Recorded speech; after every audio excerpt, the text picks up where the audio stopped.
Episode 7 की शुरुआत में हम हाबिन को देखते हैं जो कि तैसू के साथ होती है और उन दोनों को पता चलता है कि वहां पर पुलिस आई हुई है क्योंकि यंगमिन ने उन्हें मरने से पहले इन्फॉर्म कर दिया था। लेकिन तैसू हाबिन को लेकर वहां से चुपके से निकल जाता है।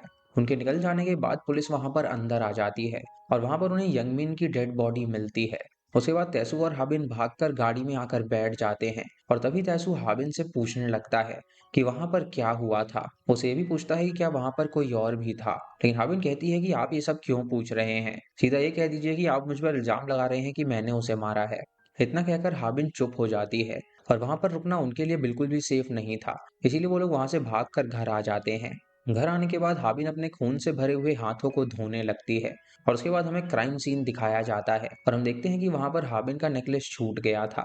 हाबिन जब हाथ धो रही होती है तो तैसू उससे पूछता है कि तुम वहां पर क्या करने के लिए गई थी, तो बताती है कि वो वहां पर यंगमिन से मिलने गई थी, कहीं वो जान सके कि सुयून को असल में किसने मारा था। ये सुनकर तैसू शॉक हो जाता है और वो सोचने लगता है कि हाबिन को ये बात कैसे पता चली। हाबिन कहती है कि मुझे पता है कि माँ को लगता था कि मैंने ही सुयून को मारा है, इसीलिए उन्होंने उसकी बॉडी को दफनाया था और बाद में गिल्ट की वजह से उन्होंने आत्महत्या कर ली थी। अभी सुन के तैसू हैरान हो जाता है और उससे कुछ भी नहीं कहता। वो तुरंत उसे कपड़े लेता है और एक ड्रॉर में छुपा देता है और उसे छुपाने के बाद तैसू क्राइम सीन पर जाता है और ऐसे एक्टिंग करता है जैसे उसे कुछ भी ना पता हो। तभी उसे हाबिन का वही नेकलेस मिल जाता है जिसे उठाकर वो अपने पास ही रखने वाला होता है। पर तभी यूजिन वहां पर आ जाती है और उसे देखकर तैसू हड़बड़ा जाता है। यूजिन कहती है कि उन्हें इस नेकलेस को फॉरेंसिक लैब में देना चाहिए और उसे साबित होता है कि क्राइम सीन पर कोई औरत मौजूद थी। उसके बाद सीन शिफ्ट होता है और हम उस बाइक वाले आदमी को देखते हैं जो कि जनते का पिता था। वो अपने जख्मों पर पट्टियां बांध रहा था और ये देखकर जनते उससे पूछता है कि आपको ये चोट कैसे लगी, लेकिन उसका पिता उसे कुछ भी नहीं बताता। उसे कहता है कि हाबिन ने यंगमिन को मार दिया है। इधर हाबिन ऑर्फनेज में फोन करती है क्योंकि उसे मिने के बारे में जानना था। वहां उसे पता चलता है कि उसकी फैमिली की डेथ पहले ही हो चुकी थी। इसका मतलब ये था कि वो बाइक वाला झूठ बोल रहा था कि वो मिने का पिता है। अब सीन शिफ्ट होता है और हम तैसू को देखते हैं जो कि अपनी टीम के साथ काम कर रहा था और वहां उसे पता चलता है कि जुनताई पहले से ही हाबिन को जानता है। ये बात पता चलते ही वो जुनताई के पास आ जाता है और उससे पूछने लगता है कि आखिर तुम बार बार यूमिन से क्यों मिलने गए थे। लेकिन ये सब सुन के जुनताई चुप हो जाता है और थोड़ी देर बाद बताता है कि उसने यूमिन को नहीं मारा है। उसके बाद तैसू उससे पूछता है कि क्या तुम मिने को पहले से ही जानते थे, तो जुनताई उसे कोई भी जवाब नहीं देता और कहता है कि मुझे कुछ याद नहीं आ रहा। उसे कहता है कि उसने हाबिन को सुयून के साथ देखा था और ये सुनकर तैसू चुप हो जाता है। इधर बाइक वाला संगी के पास आता है और उससे बात करने लगता है। वो कहता है कि मिने की डेथ उसी घर में हुई थी, मुझे बताओ कि यहाँ पर क्या हुआ था। ये सुनकर संगी काफी नर्वस हो जाती है और उसे कुछ भी नहीं बताती। इस बात से निराश होकर वो बाइक वाला वहां से चला जाता है। पर फिर संगी उसे रोकती है और उसे बताने लगती है कि मिने का मुझे कॉल आया था और वो कह रही थी कि उसने गैंग को छोड़ दिया है और वो उससे मिलने के लिए आई थी और वहां पर वो अपना सामान लेने आई थी। उस वक्त जनताए भी वहां पर मौजूद था और दरवाजे पे कोई आ गया था, इसीलिए संगी देखने के लिए गई थी। लेकिन जब संगी वापस आई तो उसने मिने की डेड बॉडी को देखा। ये सारी बातें सुन के वो बाइक वाला हैरान हो जाता है, लेकिन वो बाइक वाले को ये नहीं बताती कि जुनताई मिने के मौत के टाइम वहीं पर था और वो बस इतना कहती है कि सुयून मिने का पीछा कर रही थी और उसी ने मिने को मारा है। उसके बाद सीन शिफ्ट होता है और हम ये देखते हैं कि पुलिस स्टेशन में यूमी को ये पता चलता है कि सुयून ने आखिरी बार तैसू से बात करी थी। ये जानकर अब उसे शक होने लगता है।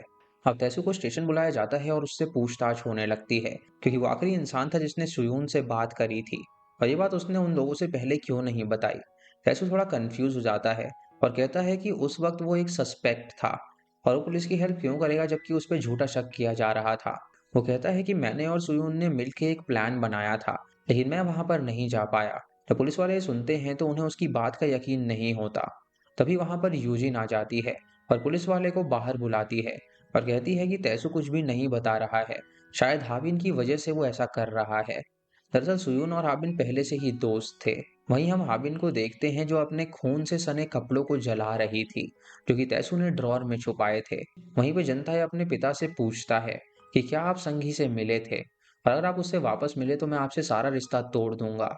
ये सुनकर उसका पिता काफी दुखी हो जाता है और वो उससे पूछता है कि क्या तुमने मिने को मारा है, लेकिन तभी जनताए हाँ कहता है पर उसके पिता को उस पर भरोसा नहीं होता। वो कहता है कि तुम ऐसा काम कभी नहीं कर सकते, लेकिन जुनताई कहता है कि मैं बिल्कुल आपके जैसा हूँ।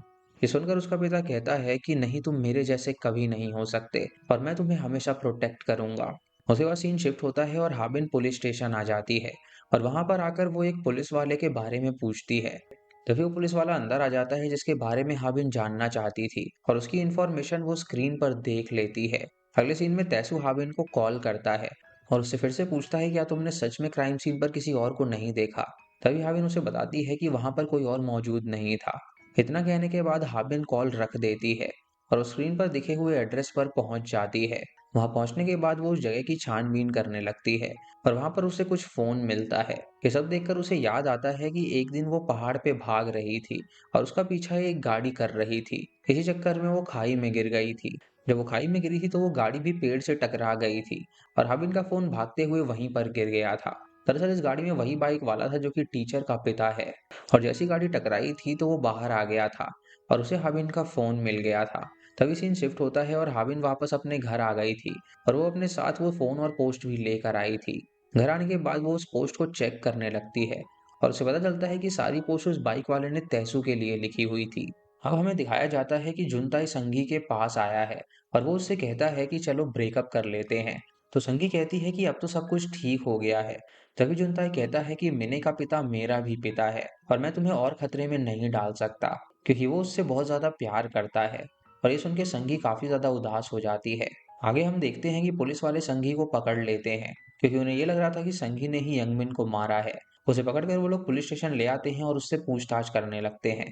पर संगी उन्हें बताती है कि यंगमिन ने उसे किडनैप कर लिया था और फिर उसने जनते को ब्लैकमेल कर कर वहां पर बुलाया था। जैसे ही जनते को पता चलता है कि पुलिस वालों ने संगी को पकड़ लिया है तो वो पुलिस स्टेशन आ जाता है और कन्फेस करता है कि किसी ने यंगमिन को मारा है और वो साथ में मर्डर वेपन भी लाया था।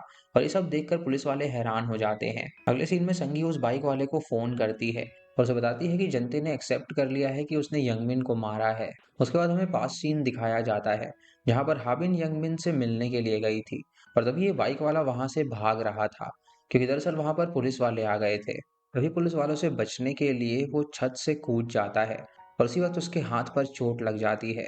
अगले सीन में हम देखते हैं कि तैसू सीसीटीवी फुटेज चेक कर रहा था और ये देखकर वो सोच में पड़ जाता है कि आखिर वो किसके साथ है।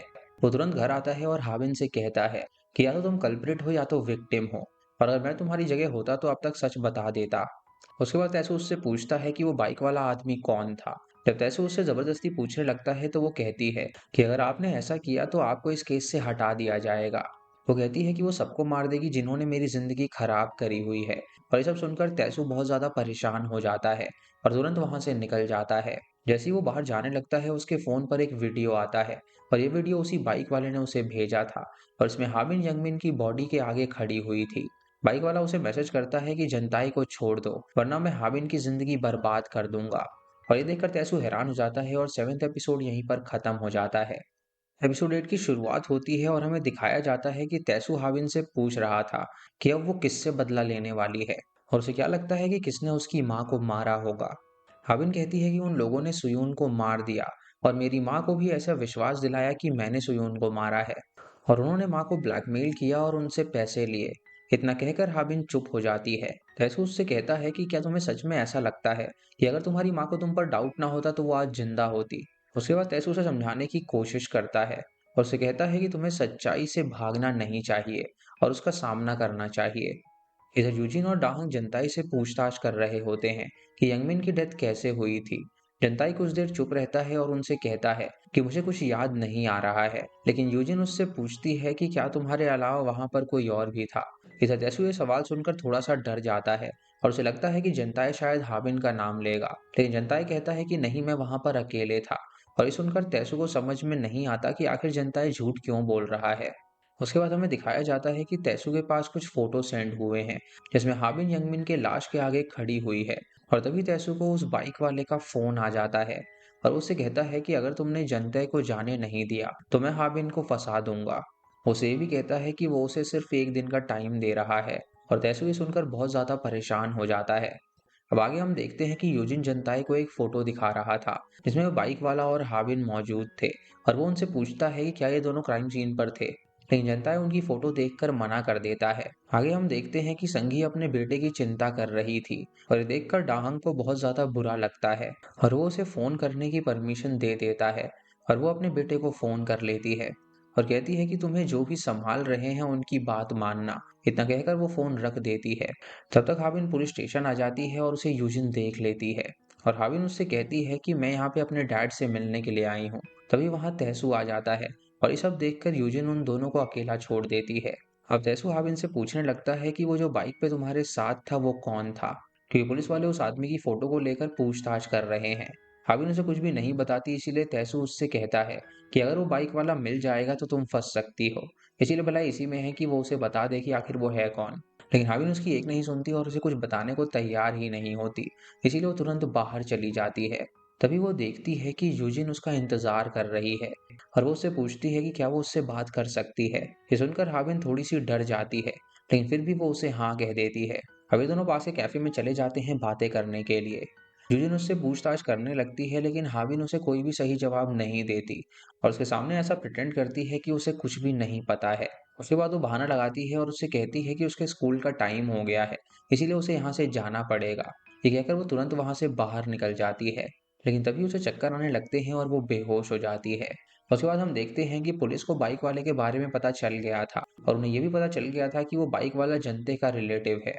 तैसू अब जनते के सामने संगी को लेकर आता है और जैसे ही वो संगी को देखता है तभी उसे वो सीन याद आ जाता है जहाँ पर संगी यंगमिन की डेड बॉडी के पास से भाग रही थी। ये सब देखने के बाद हमें पता चलता है कि जनते संगी को प्रोटेक्ट कर रहा था। वो उससे कहता है कि संगी को वो छोड़ दे क्योंकि यंगमिन को उसने मारा है।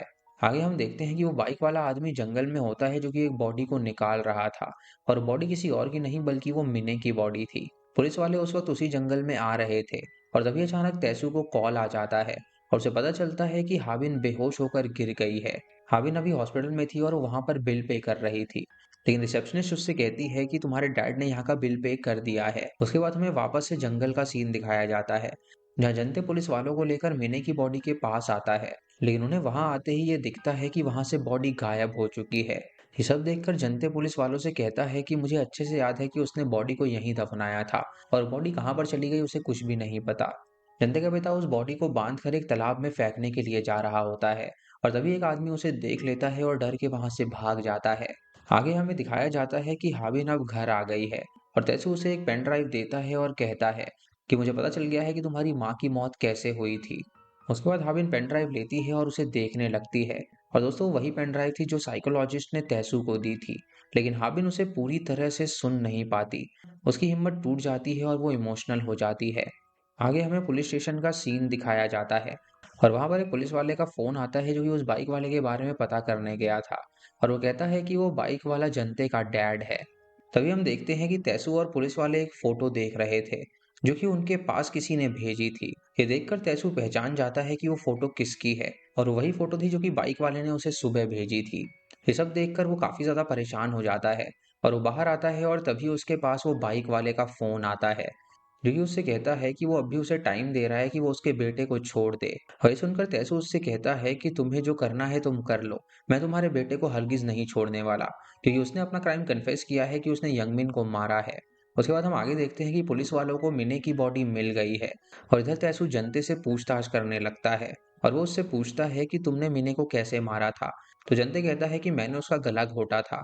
तभी तैसू कहता है कि हमारे पास अभी फॉरेंसिक रिपोर्ट आई है और उसके मुताबिक डेथ गला घोटने से नहीं हुई थी, लेकिन जनते उसकी बात को नहीं मानता।